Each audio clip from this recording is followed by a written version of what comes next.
So why Carpe Stinkin Diem? What is Carpe Diem? It is Latin for seize the day. In the words of the marketing guru Nike, just do it. Grab life by the horns, seize the day. Do it now. And why stinkin'? Because I wanted to add something with the weight of an expletive, but I didn't want to make it offensive. It's true. When it comes to expletives, I tend to save it up for a couple times a year when I really need it. You know, like when I step on a Lego in the darkness of night and it really hurts. So I've been really familiar with this phrase for a long time. Back in high school, I was in the top 20 in my class. It was a small school, there were only 21. Actually, I was valedictorian. I know it came down to pluses and minuses, but I got to do the speech at the end of the year, and I did it on Dead Poets Society. I love this movie because it's sobering, it's real, and it's inspirational. And Robin Williams' character says this epic speech. Seize the day. Gather ye rosebuds while ye may, because we are food for worms, lads. Because believe it or not, each and every one of us in this room is one day going to stop breathing, turn cold, and die. Did they wait until it was too late to make from their lives even one iota of what they were capable? Because you see, gentlemen, these boys are now fertilizing daffodils.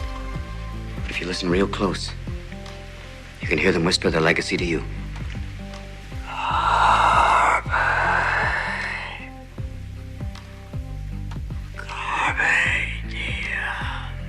When I was at university, I still loved Carpe Diem. I loved visiting the idea of our finite nature. I would actually spend time walking, or actually rollerblading back when it was cool, around the cemetery surrounding the university, and I found that to be a real peaceful place to be alone in solitude. But Carpe Diem really wasn't real for me until later when I found out, and I'm okay, when I found out I had a heart condition that needed to be fixed with a surgical medical procedure. Yeah, it's crazy. Without health insurance, it would have been like $100,000. I'm okay now. But when I had that moment, that's when Carpe Diem, we are food for worms, we are finite, really sunk in for me. If you're into ancient Greek and Hebrew scriptures, Paul says our life is like a vapor. It's like that. And I thought of this today. Sometimes it takes a moment of mindful mortality to move our momentum.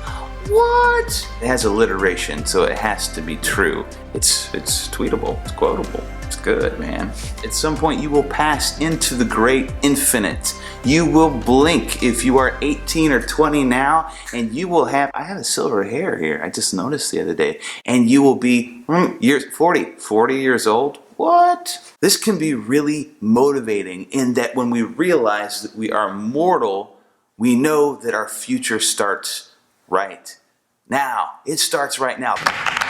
Only when we stop stopping our lives can we begin to start starting them.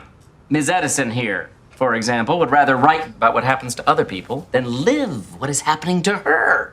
I thought there might be a quiz. Bob Goff, I love this author. He's so good. Love Does is his phenomenal book. Check it out. He says, don't wait for permission. No one is going to fire the gun to start your race. You have permission. Start now. Your future starts now. Where have you been? Testing the limits of the human spirit. I'd like to climb your hair, test that out. Perhaps I can contact you, possibly through my poetry falcon. Poetry Falcon. I like that. Stop daydreaming. It's not real. It's not going to happen. Don't be a Walter Mitty. We are food for worms. Your future starts now. Write your verse. That you are here. That life exists and identity.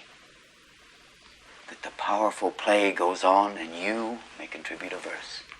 Oh, I love this part. You are unique, you are special, and I sincerely believe that you and I were put here for a reason. There is something unique that you can say and that you can do that no one else can do quite like you can do it. Embrace it. Be you. She made it!